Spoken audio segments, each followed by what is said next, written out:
Have you ever had a moment where you swear reality just glitched? Like maybe you should have been dead, but here you are, still kicking?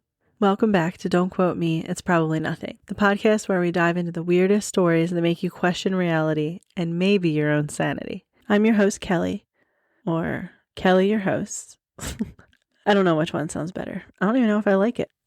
I don't even know if I like saying that. Anyway, buckle up because today do you hear the mosquitoes? I mean, not the mosquitoes. Do you hear the locusts? I have my windows open because it's literally so nice outside right now. But anyway, today we're diving headfirst into the mind-bending world of quantum immortality and those freaky near-death glitches. Those strange, unexplained moments when reality seems to skip frames, time stretches, and consciousness keeps bouncing back like the ultimate video game respawn. Okay, if I sound different, it's because I just finally set up my microphone so that I don't have to hold it anymore.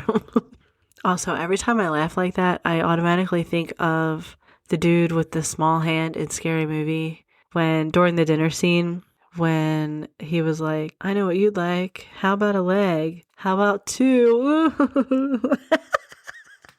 I crack myself up. Also, I'm hoping by October for Spooky Month that I will have this all on video so that I can also post it to YouTube. But, I mean, it's on YouTube now. It's just me talking, though, which is weird. And also, thank you for the well wishes last week when I was sick. It was really nice of you to say to me. So thanks.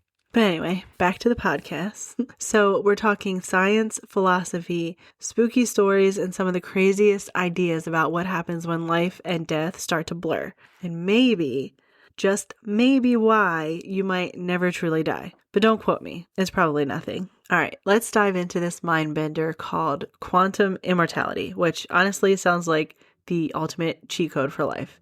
Like, who wouldn't want to never die? I probably wouldn't want to live forever. I mean, I have some people I want to see on the other side.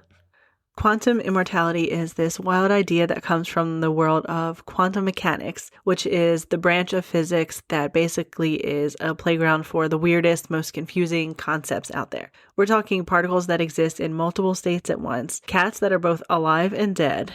Looking at you, Schrodinger? I don't know. Probably pronounced that wrong. Anyway, and universes that branch off like a giant cosmic choose your own adventure. Side note, I also used to love Goosebumps books where you choose what happens next. I just felt like sharing that. Okay, some video that I found on YouTube says that you pronounce it Schrodinger. I am just so stupid right now. But because I'm American, Schrodinger is probably the right way to pronounce it. So, Schrodinger's cat is a thought experiment proposed by physicist Erwin Schrödinger in 1935 to illustrate the paradoxes of quantum mechanics. So, in this experiment, a cat is placed in a sealed box with a radioactive atom, a Geiger counter, and a vial of poison. If the atom decays, the Geiger counter triggers the release of the poison, resulting in the cat's death. According to quantum mechanics, until the box is opened and observed, the cat is considered to be both alive and dead simultaneously, highlighting the counterintuitive nature of quantum superposition. This thought experiment critiques the Copenhagen interpretation of quantum mechanics, which basically is that a system exists in all possible states until it is observed. So the gist is that quantum immortality suggests that your consciousness never actually dies. Instead, every time there's a possible outcome where you could survive something fatal, you continue in that reality. It's like your brain is the ultimate multiverse hopper, always just jumping around the universe where you kind of just stick around. Imagine you're in a life or death scenario. Say a weird sci-fi laser battle or just crossing a busy street because they're, the same. So in some universes, well, you don't make it. But in the one where you're experiencing whatever is going on, you do make it. So from your perspective, you're effectively immortal, hopping from one surviving reality to the next without ever experiencing death. This theory builds on the many worlds interpretation, which was proposed by physicist Hugh Everett back in the 1950s. Instead of one universe where things happen, there's a massive tree of universes splitting off at every possible event. I'm really sorry about this microphone, guys. I can't seem to get it to sound right. I think I fixed it now. So if I was like really low just a few minutes ago, my bad. I don't know what I'm doing most of the time. But anyway, which also I realized that I say but anyway and also literally all the time. Also, I think I say which a lot too. And like, and I'm sorry. Now, before you start feeling invincible, remember that this is a theory, a pretty mind-bending one at that. Plus, it raises a whole lot of questions about identity, reality, and what it means to be you. So, yeah, quantum immortality is basically the cosmic get-out-of-death-free card, but that only works if you're cool with existing across infinite versions of yourself in a never-ending multiverse. So let's talk about those how are you still alive moments. You know, the kind of stories where physics, logic, and common sense all collectively throw their hands in the air and say, nope, I quit. The interwebs, of course, just eats this stuff up. So on Reddit, under Glitch in the Matrix, people post stories about moments when they swear reality just like glitched. For example, one guy said he fell off a roof, blacked out midair, and then woke up standing in his yard completely unharmed, like the fall never happened. Another person claimed they were in a terrible highway pileup, watched the car in front of them slam on brakes, like full cinematic slow-mo, this is it vibes, and then boom, suddenly they were 10 miles down the road, completely fine, car untouched. Like reality just hit the skip button. Someone else swore that they choked on food, fully blacked out, felt themselves leave their body, and then suddenly snapped back into life mid-bite like nothing happened. They literally said it felt like the universe hit Control Z on their death. Can you imagine just like being in the middle of choking and then feel like you're leaving your body and then just go right back into your body again? Like, I don't know. If I'm going to respawn, I think I want a different body. Definitely one that's a little bit taller, I think. I'm pretty short. It's tough to reach things in my kitchen and in the pantry and my closet and stuff like that. I always have to call my daughter in. And then like when my kids are being buttholes and I'm yelling at them, it's like they don't take me seriously because I literally have to look up at them to yell at them because I'm so short. And yeah, so I usually just grab my yelling stool and then like step on a stool so I can yell down at them because I'm the parent. Like, you know how your mom or dad may have like gone into their drawer to grab the wooden spoon? Like mine is I go in the closet to grab the stool. When I grab that stool, they know I mean business. But anyway, the stories like the few that I just mentioned are why people start connecting the dots with quantum immortality. And also, don't worry, I'll be reading the Reddit stories later. But this idea is like maybe in this version of reality, you survived because somewhere in another timeline you didn't. But like your consciousness, it only keeps going in the timeline where you live, which means theoretically, you'll never actually experience your own death, which is creepy and comforting all at once. But honestly, have you ever had that moment where you were like, wait, I should be dead right now? Like, even if it's small, like when you choke on your own spit because apparently breathing and drinking is too complicated for our advanced human bodies. That's the glitchy little cousin of quantum immortality. Whether it's Reddit threads, TikTok storytellers, or I was about to say storytellers. Or your uncle at Thanksgiving telling the time he fell off a ladder and only sprained his wrist, these stories are everywhere. And they all feed into one big unsettling possibility that maybe death isn't the end. Maybe it's just a loading screen.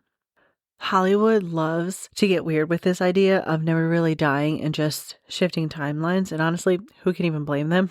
Quantum immortality is basically the universe's version of plot armor. Like, oh, you thought the main character died? Nah, they just slipped into another reality. Roll credits. Like that one time, you know, the whole Jon Snow being dead thing. I was so late to the Game of Thrones bandwagon, and I was considering stopping watching it when Jon Snow died because I was so upset because I just really liked him as a character. And also, like, how the hell are they going to kill Ed within the first couple episodes? Like, he was one of my favorite characters so quick. And they were just like, see you later. Your head's now on a stake because screw you, I guess. And not Ed. I meant to say Ned.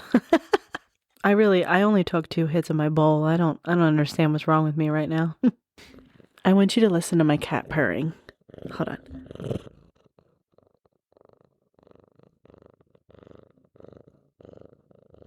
Isn't that so nice? This is Cartman. He was hiding under my chair. I didn't know he was there. I had to smother him with kisses. Okay, I think I can finally finish this episode without getting sidetracked. But let's start with The Matrix, because obviously.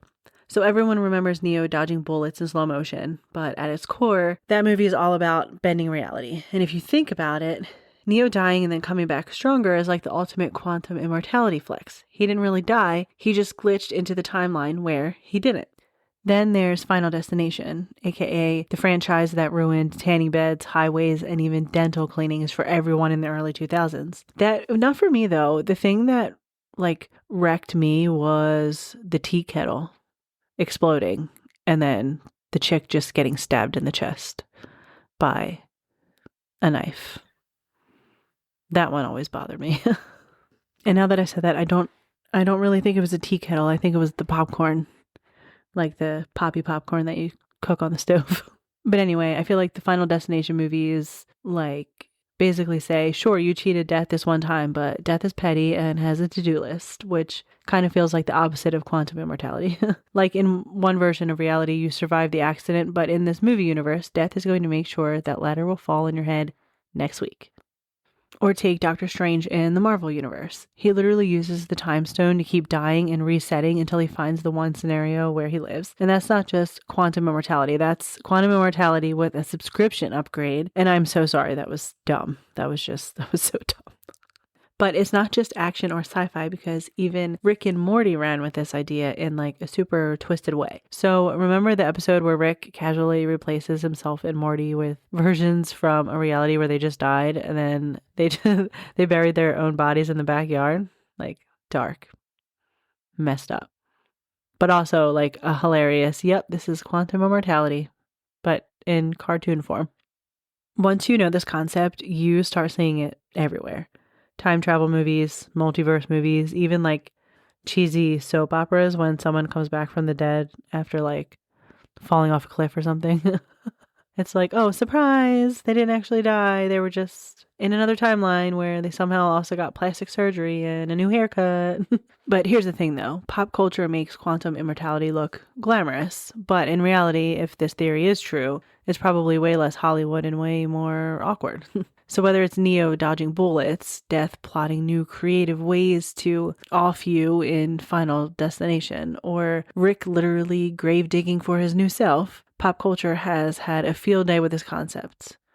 Are these just stories, or is someone trying to prepare us? Okay, so let's nerd out for a second, but in a fun way, and talk about that many worlds interpretation of quantum mechanics. Oh my gosh.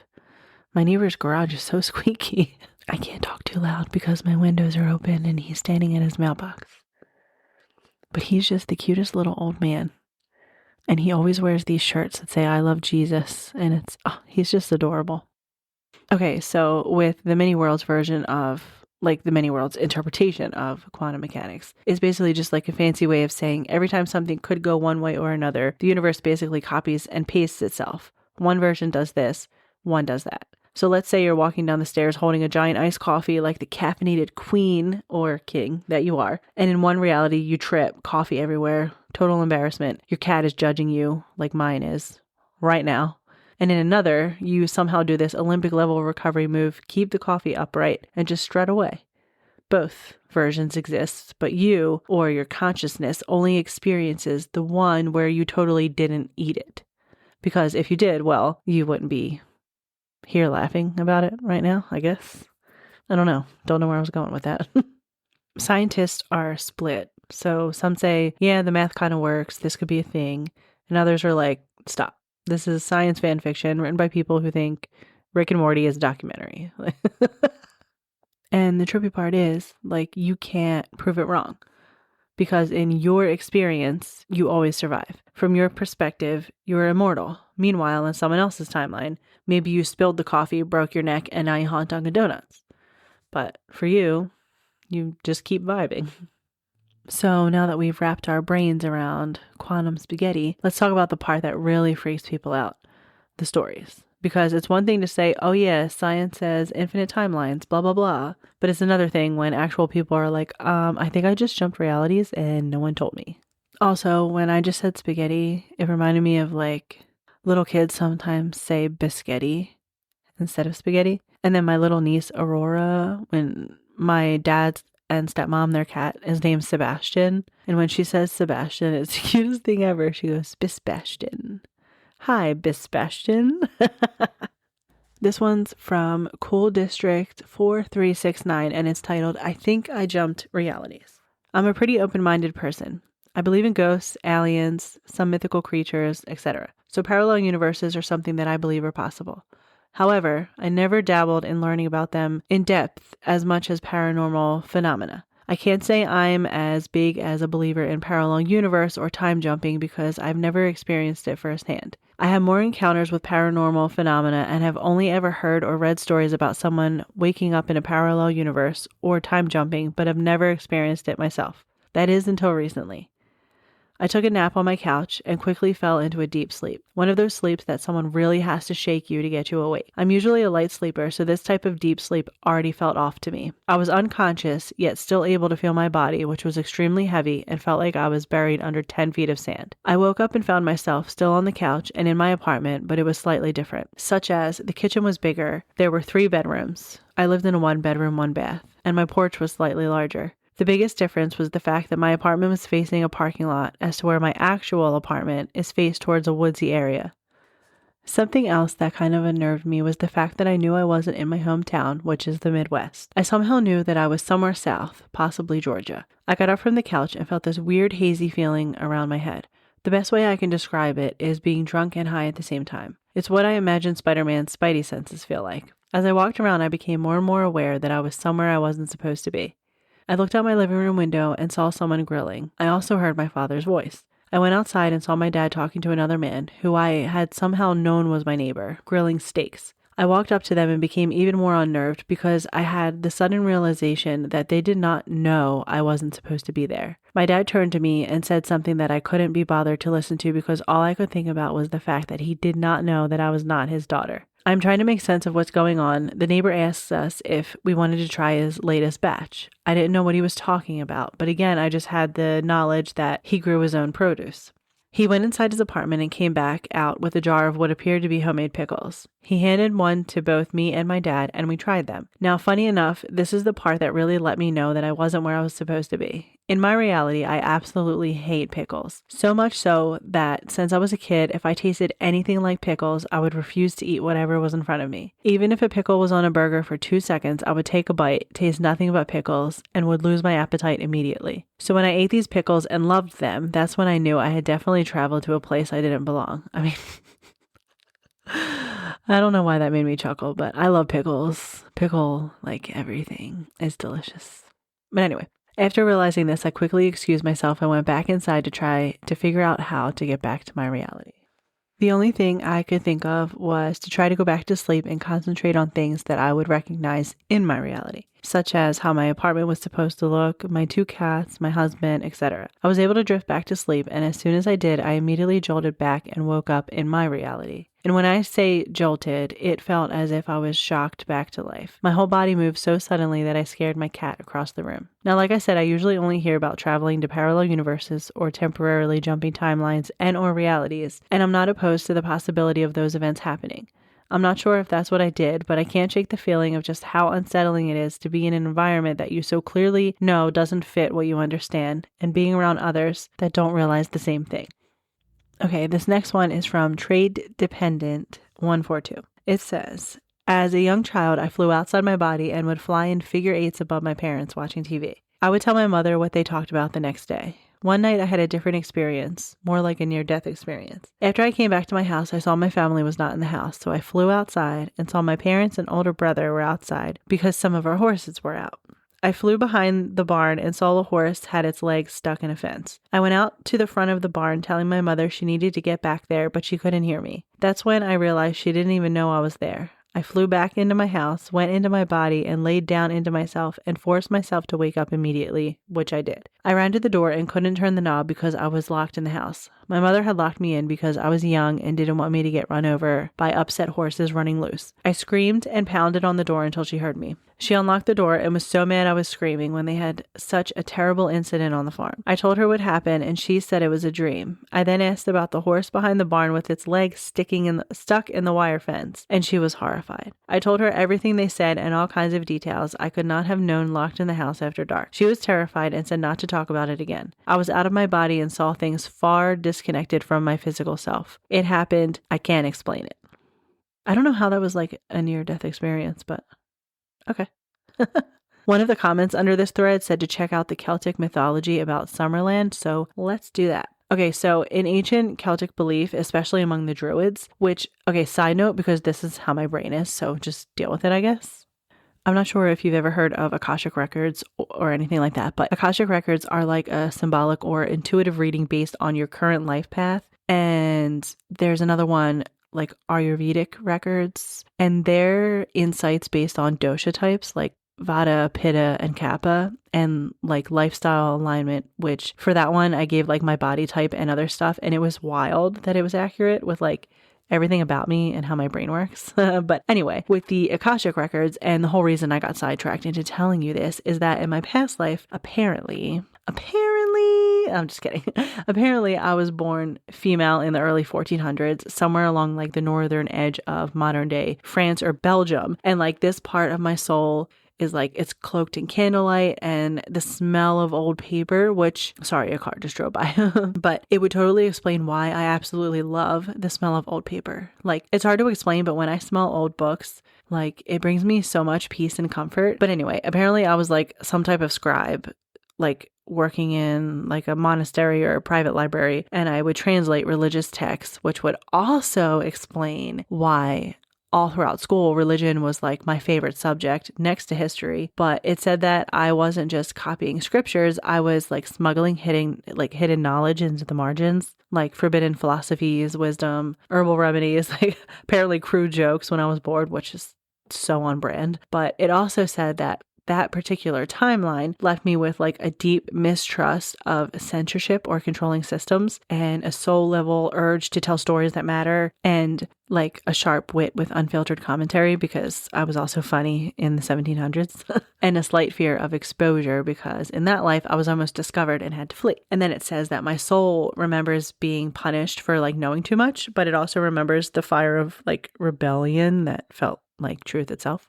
Sorry, I rambled on and on, but what I wanted to say, like when I mentioned the Druids before, was that according to the Akashic Records, one of my past lives was during the Celtic period in what is now Ireland or Northern Wales, and I was a Druid priestess. And it said, I'll just read it. Okay.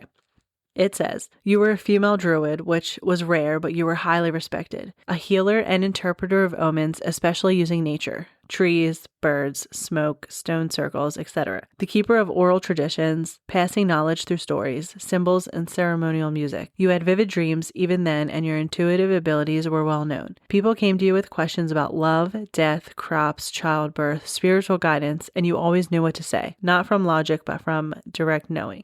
This life left you with a connection to trees, herbs, storms, and moonlight. Nature speaks to you in ways others don't understand. A love of storytelling and wordplay because you once used your voice to pass down ancient truths, and a deep, sacred, almost spiritual reverence for laughter because even back then you used wit to break tension and heal hearts. Other past lives that come through strongly for you are the scribe who smuggled secrets, which I just mentioned that one, the lighthouse keeper, which was in the mid-1800s, coastal New England. You lived a quiet life alone or nearly alone near the sea. Your soul loved the solitude. You wrote letters you never sent, drank tea by candlelight, and always had a cat. Well, now I have 7 cats.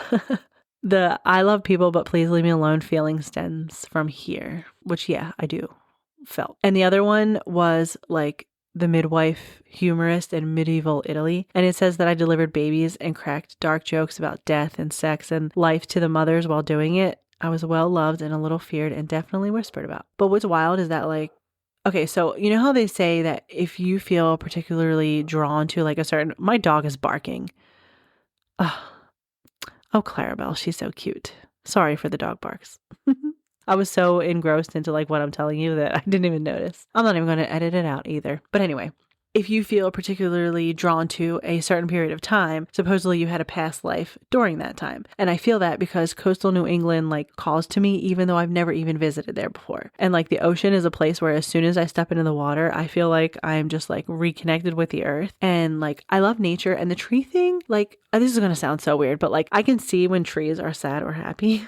So like anyone else, please? So I'm not like super duper weird. Also, I do have psychic abilities, but I don't really share that with anyone, even though I kind of just shared that with the world. But those stories are for another time, like maybe during spooky season. But anyway, back to the Celtic mythology. So in ancient Celtic belief, especially, I'm sorry for that, telling you guys all that, but I thought it was so interesting. And then I said druids, and then my mind went to that. But yeah.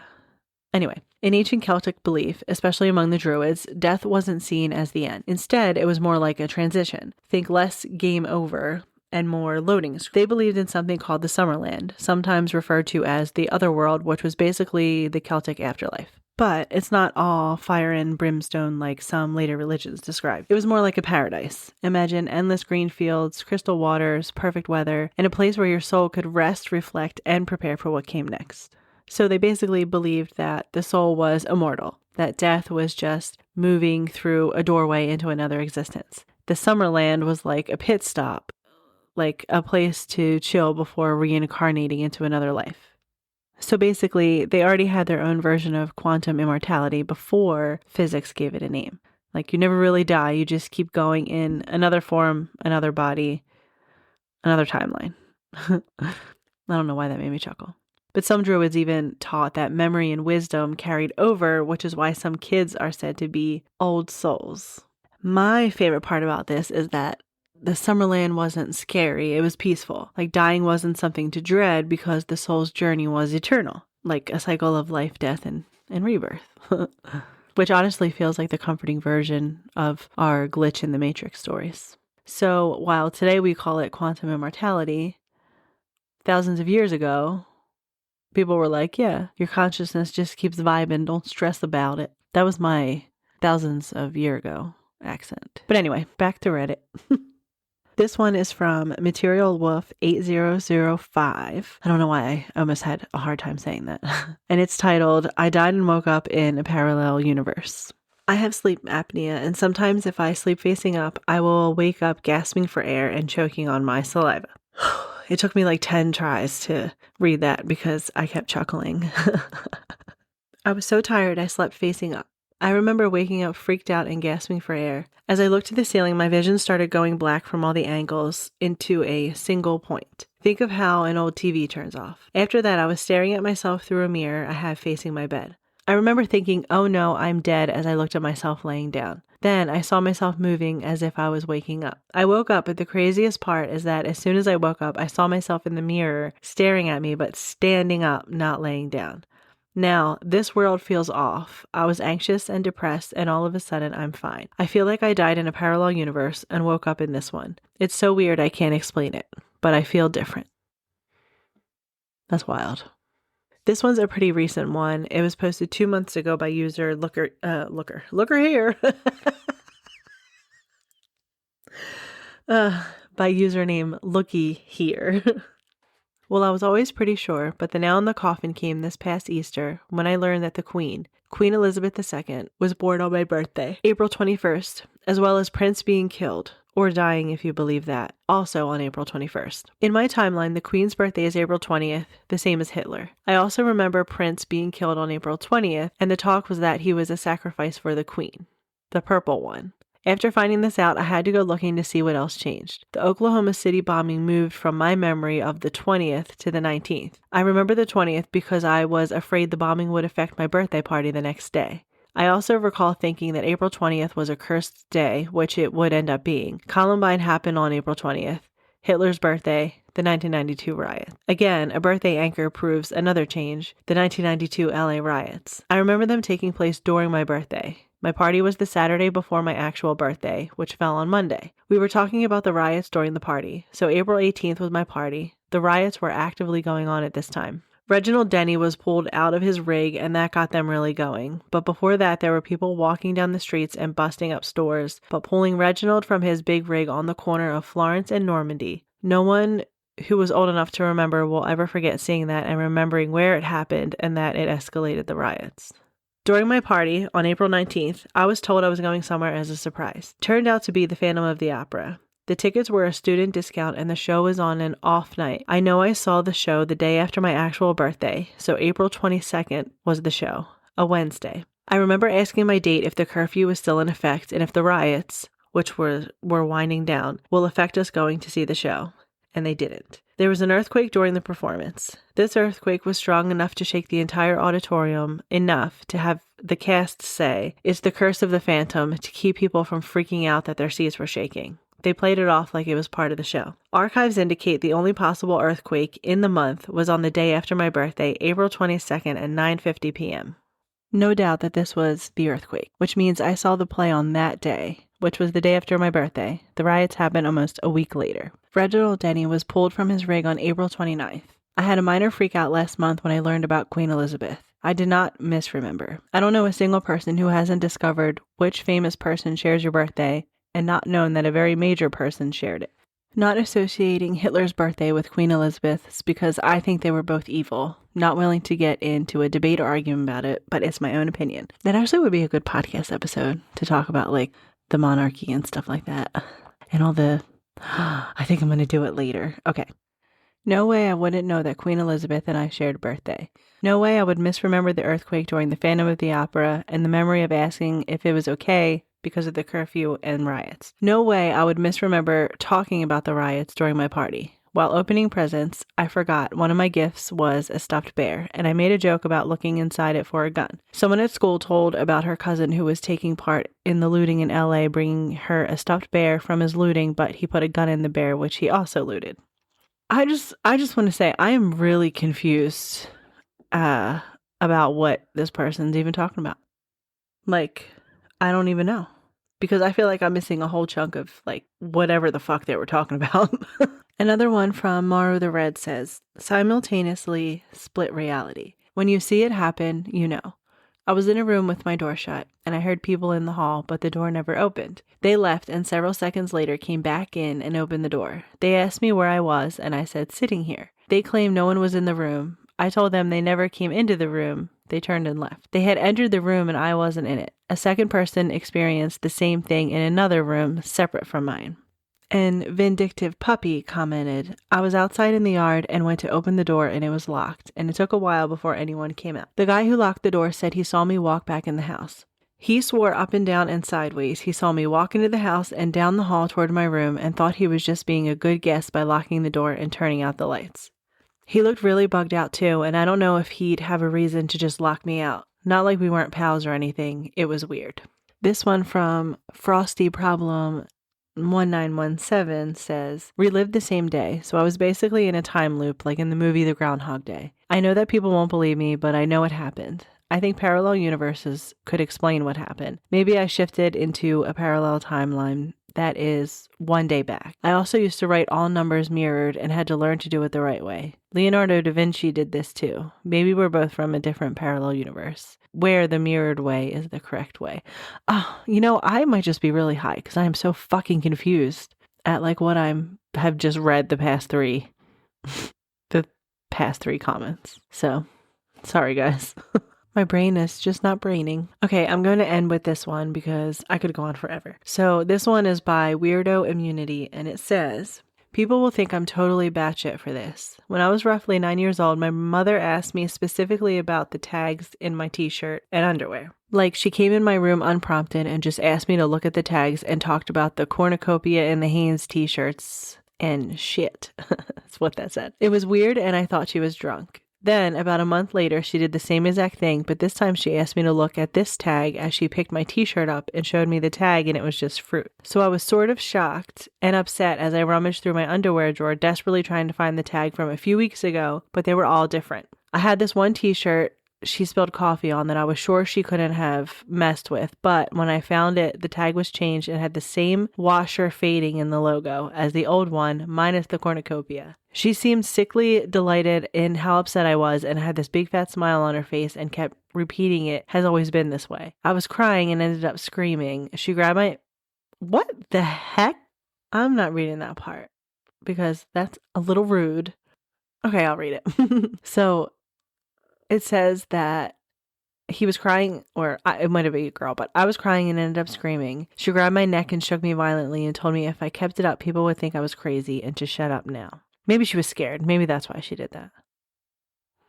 But prior to this experience, my dad had worked on secret projects for the government. Okay, so maybe she was scared. And she stopped under an enormous UFO on our way home one night while my father was out of town on business. After taekwondo practice that we had been seeing in the distance and made it clear that because I was screaming on the floor of her car to not stop, I had made a decision I couldn't take back when I was 7. Who knows if they were related? Enjoy calling me nuts. Well, I'm sorry, friend. I think you might be just a little nuts based off of how you just wrote that story that I just read. Because again, I'm a little confused. On that note, that's a wrap on today's dive into quantum immortality and near-death glitches that I just realized I may not have really talked about. From Reddit stories that made you question everything to Celtic myths about souls vibing in the Summerland, one thing is for sure, reality is a whole lot weirder than what we give it credit for. And hey, if you're hearing this right now, congrats. That means you survived in this timeline with me. Unless you didn't, and your consciousness just hopped over here. Either way, glad you made it. Next week, and I cannot wait for this, we are talking about the Grateful Dead, and I'm so excited because they've come up so often, like doing my research for these other topics, that I felt like I should just do a whole episode about it and all the wild conspiracy theories that surround them. From like CIA experiments to LSD-fueled acid tests to whether their concerts were actually giant social experiments. This one is going to be trippy, hopefully. So get ready because reality might be glitchy, but the music never stops. Sorry, that was so stupid. Before I go, it's time for the song of the week, and it couldn't fit this theme any better. It's called Dead and Gone by Dreamfone. It's dreamy and honestly the perfect song to play while you spiral about whether you're immortal or not. Go stream it everywhere, crank it up, and let it carry you into another reality. Stay curious, stay weird, and remember, be kind to someone for no reason, and go be amazing. All right, let me do it again.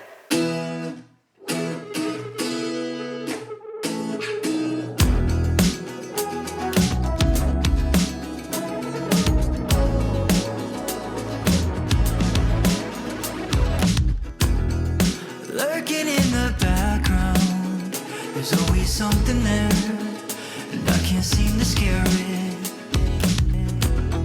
The devil on my shoulder is always in my ear, and I don't wanna hear it. Quit your complaining, it's all overrated now. Nothing can save us, we're all gonna make it out. On and on, life rolls on, then we're all dead and gone. On and on, oh, life rolls on. Breathing underwater, I feel it sinking in when I try to quit. Always complaining, it's so overrated now. Oh, now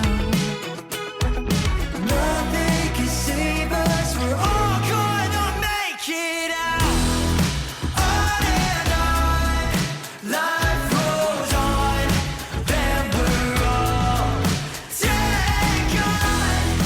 On and on, oh, life rolls on.